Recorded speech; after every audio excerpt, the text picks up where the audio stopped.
cette idée de comprendre l'autre, de comprendre l'homme, de comprendre l'autre et élargir la connaissance de l'autre. Alors, est-ce que pour vous, on peut parler d'influence par rapport à ces auteurs-là ou pas du tout?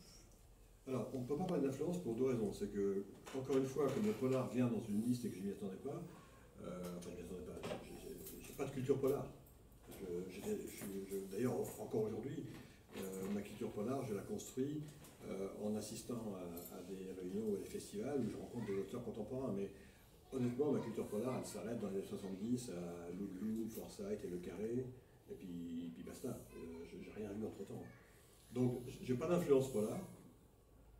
J'ai construit un personnage qui était l'archétype du polar néo-américain, on va dire, sur le flic, brisé par la vie, un peu vieilli, brut, limite par rapport à la loi, etc.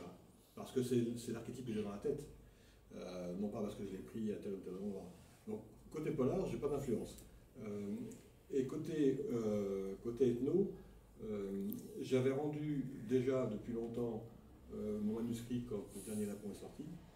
Et je n'ai lu Caril Ferret, non pas parce que je savais ce qu'il avait écrit, mais parce qu'il se trouve qu'on l'a rencontré, toujours grâce à la fille d'ailleurs, on l'a rencontré, et j'ai d'abord connu la personne avant de connaître ses livres. Donc non, il n'y a pas d'influence. Maintenant que je les ai lus, Olivier Truc et Caril, je me sens plus proche de Caril que de Olivier Truc.